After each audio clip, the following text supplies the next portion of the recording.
Bonjour à tous, on se retrouve pour une nouvelle position avec ici le trait pour les blancs, une position de finale avec une domination un petit peu ici, domination du fou par le cavalier, ce qui n'est pas si courant, en général c'est plutôt l'inverse. Bon, les blancs possèdent un pion passé, évidemment, ils vont l'utiliser.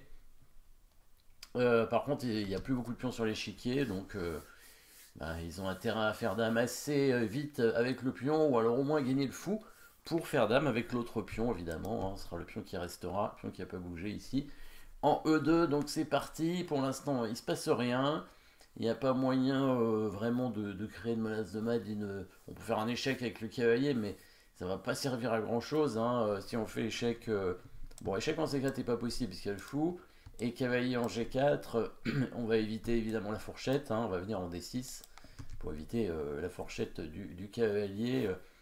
Ou alors on vient en D4, c'est mieux, comme ça le pion est protégé. Et sur cavalier F6, comme le roi protège le pion, le fou n'a pas besoin de le protéger. Et donc, par exemple, le fou pourra aller en C4. Voilà, cavalier F6, hein, fou C4, ou fou E6, c'est pareil, on attaque le pion. Bon, là c'est pas mal. Et le fou revient. Du coup, si ce pion est perdu, même si c'est un échange contre celui-là, il restera qu'un seul pion. Ce sera facile pour les noirs de faire nul. Donc le but, c'est bien d'aller à dame rapidement avec le pion. Et c'est parti. Le pion avance pour se rapprocher de la promotion. Le fou ne peut pas venir contrôler la case blanche parce que il y a le cavalier qui est là hein, pour le prendre, évidemment. Donc il n'y a plus que le roi qui peut arriver. Donc roi D6. Donc là, ça va se jouer sur des fourchettes. Les noirs menacent de prendre le pion pour éviter cette fourchette, pour éviter ce coup de roi, pardon. On ne peut pas contrôler la case, par contre on peut contrôler une fourchette, la case de fourchette, on a vu, hop la fourchette c'est ici. Du coup, c'est facile, le coup forcé, cavalier F5, évidemment, qui pardon, empêche le roi de venir en C6, puisqu'il y a cette fourchette. Donc le roi est obligé du coup d'aller en D7. Voilà. Ici, comment on va faire avec les blancs bon, si on fait rien, par exemple, si on bouge le roi, le fou va arriver certainement pour contrôler le pion. Et ensuite, le roi va réussir probablement à le chercher en se mettant en C6. Il sera dur à protéger parce que quand même le cavalier est assez loin. Peut-être une autre option, ce serait de mettre le fou en C4 hein, pour éviter la fourchette, parce que quand le roi vient en C6, il y aura encore un échec si jamais le fou vient en D5, donc on viendra plutôt en C4. Au passage, le fou en C4 pourrait attaquer le pion et éventuellement se sacrifier, parce que s'il n'y a plus de pion, évidemment, les blancs ne peuvent plus gagner. Donc ici, le but, c'est en fait de dominer le fou.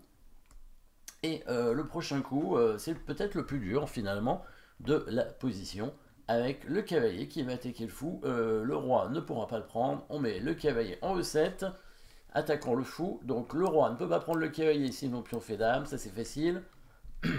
Donc le fou est obligé de bouger, mais il ne peut pas bouger n'importe où. Parce que s'il vient, on voit la case A2, c'est la seule case. S'il vient en F7, il va y avoir une fourchette. Regardons, facile. On pousse le pion, menace de faire dame. Le roi est obligé d'aller protéger. Et le cavalier arrive pour contrôler la case de promotion. Le roi ne peut pas prendre le cavalier sinon fait dame. Menace de faire dame, donc le roi est obligé de prendre. Et hop, échec ici, avec le cavalier qui gagne le fou. Et après, avec le roi et le cavalier, évidemment, on va aller gagner le pion. Donc, facile. Pareil, c'est pareil sur toutes les autres cases, en dehors de la case A2. Donc, pareil, fou E6, hein, on va faire la même chose. On pousse, le cavalier, le roi prend, et échec, il gagne le fou. Voilà, la case D5, on peut pas y aller, sinon le cavalier prend direct. Sur C4, c'est pareil. On pousse, le cavalier vient là, et la fourchette, elle est ici.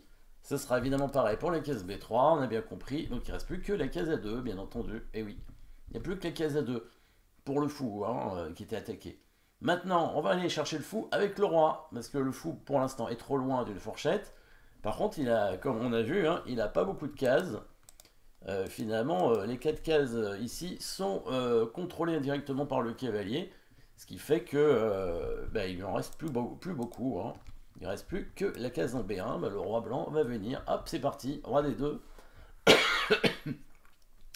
avec un plan pas très compliqué qui est de venir d'aller chercher le fou, tout simplement. Si le roi attend, bah, on y va, hein. On fait roi D1, roi C1, ou roi C2, on peut aller en C2, hein, ça change rien, roi C1 c'était pour contrôler, enfin ça servait à rien. Oui, autant aller en C2, le fou de toute façon on peut pas faire échec, ça n'a pas d'intérêt, voilà. Et ici il revient, on fait roi B2, bien évidemment. Un coup comme E3 échec, pardon, E3 échec ici, bon, donne le pion, on pourrait le prendre, ce serait gagnant, mais on pourrait aussi. Alors là, cette fois, il faut aller en C1 pour éviter l'échec du fou. Hein, si jamais le roi vient en C2, cette fois, il y aura le fou qui peut arriver par exemple en E6. Hein, et il y aura l'échec à la découverte, enfin l'échec intermédiaire pour le fou, qui évitera donc la fourchette du cavalier. Donc ici sur E3 échec, on vient en C1, voilà, c'est le bon coup. Et bah là, les noirs n'ont pas de coup. Hein. S'il prend le cavalier, toujours on pousse le pion au fait dame, hein, évidemment. Et là, bah, on va attaquer le fou. Et il n'y a plus de cases. Comme tout à l'heure, hein, il va y avoir une fourchette qui va prendre. Le cavalier va prendre le fou. Et en plus, il va directement prendre le pion par la suite. Hein. Si jamais on fait pas E3 et que le fou vient en B1, bah, on se voit qu'il est bloqué hein, avec le roi en C1, évidemment. On va le bloquer, le fou. Et s'il revient à 2, on fait roi B2 et c'est pareil. S'il fait fou D3, on va le prendre. Hein, et on va aller chercher le pion avec le roi. Le roi noir ne peut pas passer pour aller attaquer le pion. Hein, il est bloqué. Les trois cases ici sont contrôlées par le cavalier et le pion. Donc le roi blanc va simplement aller prendre le pion et puis il va se rapprocher petit à petit. Et il va aider son pion à aller à dame. Donc petite domination ici du cavalier sur le fou. Hein, ça arrive de temps en temps, hein, même dans des positions de finale où il n'y a plus beaucoup de pions sur l'échiquier. Le cavalier peut parfois être supérieur au fou. Voilà. Merci d'avoir suivi cette position. N'oubliez pas de vous abonner et à très bientôt.